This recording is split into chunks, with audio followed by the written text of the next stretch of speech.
Hi, this is Adele, and in today's video, I'm going to show you how to collect and where to collect all types of different collage papers for your paintings. And you want to stay to the very end because I have two different groups of papers I'm going to show you, and I don't want you to miss out on the second group. And if you haven't already, please hit the subscribe button and the like button below because you don't want to miss out on any of my Saturday morning art tutorials.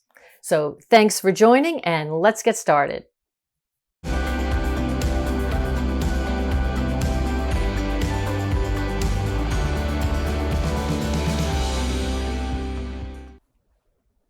I have set up my work table, very organized this time, to show you samples of and ideas about where I get and how I use all these collage papers that I've collected. So I'm going to start this way and go around. The first one I'm going to show you is these. These are actual pieces of canvas. These are from a painting that I did that I literally cut up because I like the color, and for whatever reason, I didn't want to use that painting. So I cut it in big sections. You can see on the back, it's a canvas. So I have all these pieces. I've kept all of them. I put them in a stack. That is one thing that you can do, is just cut up canvases. This is another piece that, let me show you. This is from a large sheet, one large sheet of canvas. And this was not cut up from another painting. It was just from a roll, and that was already, that was already gessoed. And actually this, look at this. This is from one of my pieces that I worked on for the Ace Hotel commission in New Orleans. I have a huge commission there. So this is one of the pieces, and I still keep part of it and use it. And you can cut it up as much as you want. And let me show you this. So these are some of the pieces that are from that one piece. You can keep it up. Keep cutting it up. I love this one. I haven't found where I'm going to put this one yet. So this is the first tray, the canvases. Now this one is a sample of several of my palettes. I keep tons and tons of my palettes that have where I mix paints on, and I keep them because I love the colors. And you can watch this. You can just peel this off, and you can peel more, and then you have this. So you can keep that, and you can do different pieces of that. Here's another one. Look at this. Here's a lovely purple. I hardly ever mix purple, so this is like a purple blue. And look at this. It just peels right off of this paper palette, which is one of the reasons I like using a paper palette. Look at that, how fabulous. So I've got stacks and stacks of these. This is another piece that I've kept that is from another palette. So you can see how beautiful they are. And here are just some samples of some more palettes. I keep the colorful ones. Here's another piece. I tear off pieces and put those. And let me see if I can get this one. Look at this, how cool. Again, you just tear this off. I just love that. I love that color.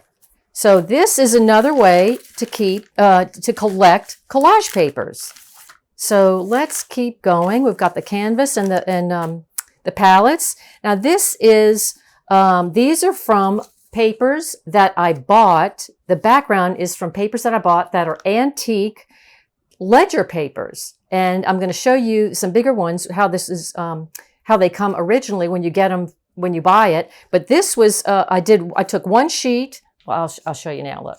Here is one of them, and I bought a whole stack of them. This is antique paper, ledger paper, the writing, and I love it. I use it all the time. And you can even, when you're trying to collect ideas and things to just create collage papers, you can take something like this and just paint over it or splatter over it and keep them and then tear them up. Or in this case, I cut them out a square. I was doing something for squares. So I have a whole bunch of those. And then I have this, which is just thick kind of watercolor paper that I just write on some, with my China marker. So, and I've just cut it up too. But you can have a day or two to do all kinds of different papers and keep them to use later. This I used on tracing paper. I just rolled out I was using a roller, a brayer, and I would offload some of the paint I was using, and I kept the palette. I always keep my palettes. And this is a really cool thing. I love this. I bought these papers. This is a sample pack. Look at all these. They're all neutrals, but you could buy them in different colors. And they're all squares, and they were samples of a fabulous store in Los Angeles. So that's what this is. I use these all the time. Now let's go on here. This one, these are my color swatches. I have this ones at the top are some of the ones that I've cut out, as you can see, and I keep the smaller ones at the top. And then here are, I'll just take this out for a minute so you can see. Look at all the color swatches. So I use those too. So we've got that. Let's go on. And these are from newsprint. I love just having a big piece of newsprint and just playing with it and, kind of mixing colors and then tearing from it. That's what these are from. And same thing with this. I just did stripes. Sometimes I'll do stripes. Sometimes I'll do dots. Sometimes I'll do, some just squiggles all over. I might try a color out. I might be experimenting, but I keep all these papers. This is just a piece of watercolor paper. But you can, when you have this, you can just tear it, and you can just tear it in different spots like that. And you can do it organically or whatever. But then you have these. So that's these. Let's keep going. I showed you that this is the antique ledger paper, which I love. And then here are I have some antique books, and I just literally tore the pages out. So these are from that, and I love these. Again, they're different types of ledger paper, and I got them on Etsy, and I just look for antique ledgers or writing paper, and they're all different. This one, take a look at this one. This one opens up. It's just beautiful. Let's see. Oh, I can't get it. Oh, well, couldn't get it. But here it is. Look at this. This is a big one. You could even glue this down on in a larger piece of paper or a canvas and start working on that just like that. Love this. Here are more examples of ledger paper that I got on Etsy. You can also do patterns, old-time patterns. And look at this. This is the inside of the ledger. Fabulous different, some things are all written, but I use these a lot. So that's those. Some other kind of paper this is a book that my sister gave me, and it's just got different papers in here. I love this neutral color. Some of the stripes, then you go along here, and some are, the grid, and then you've got the lines. Oh, this is blank, and I use this. I was using this as just like a drawing sketchbook. So for some of I wanted to do some drawings for some of my flower paintings, and that's what I used. I used this, so you can see. Then later, I could tear this out. I could use it. I could glue the whole thing on. I could tear it in pieces just for the lines, but anyway, this is another book. Just look for books that have cool paper that you like. So that's this one. And then I've got this. This one these are all remnants from a project that I did. And actually, it's from a video that I have that I'll show you. I'll link below, where I just put a lot of, paper, just a white roll of paper on my work spot. And then I just I put out all the materials I had, every single type of watercolor, oils, pastels, any kind of paints, and just played with it, just experimented.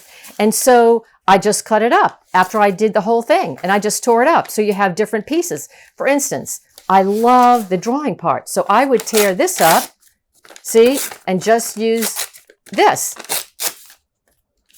I mean, you can't try to make that. It's so much better to just have it one piece and then tear it up. So those are these. Now hold on, because I still have a whole bunch of other ones to show you, which are right behind me. And I love using these stacking trays because they stack up like that are so wonderful. So let me show you this. This is how they usually look when they're not so organized. Look at this. And they stack up here. These are the trays when they're not organized, what they usually look like in my studio. And so you can go through each one of these. See, these are just the remnants. So you need one place where when you're tearing it, oh, you can just put it in that pile and put it in another pile. And then the next thing I do is, and you can organize them, you're going to have tons of collage papers. So the next thing you can do is, how do you organize them? By color, by the thickness of the paper, or canvas, or however you want to do it. I usually do it by colors. But then I have several of them that just have, like this tray, just has, well, down below, you can go start digging down here. Look at all these. You can, they are different types of, oh here, smaller pieces. So I have several with just smaller pieces. I love that. I was doing some of that. These are a combination of pieces that I did for a collage and then cut up, but you could put all these together. These, I did one sheet of like just watercolor paper, but I did it with bright colors because I usually don't do bright colors in my paintings. But when you have a spot or a little bit of one of these bright colors, when you're having everything neutral, for instance, like this, and you tear this up, this yellow is fabulous and makes the whole painting come alive. So this, and then look at this. Look at these. This is newsprint that I was just playing with. You can do patterns, like, oh, here, I wanted some patterns, so I did something like that. And, oh, this piece is from the torn pallet. So you can see how you can have tons and tons of things. So I hope this helped. And, oh, wait, I want to show you one more thing. This is one way that you can start a painting. If you don't want to start having one this is a way to start a painting that's paper painting. I glued those antique papers onto the watercolor paper, and then you could just start here and just start putting things on here, just like this. And each one would just be different, but you could start like that. And you don't have to do, and then it already has a really interesting background. So you don't have to do too much. But look how wonderful. You just do a couple of things in here, you make a couple of marks, and you could have a painting. So it's endless to the amount of papers that you can have, to the amount of ideas you can have. So I hope this has given you some idea of how you can have fun collecting collage papers. Thanks for joining, and I'll see you in the next video.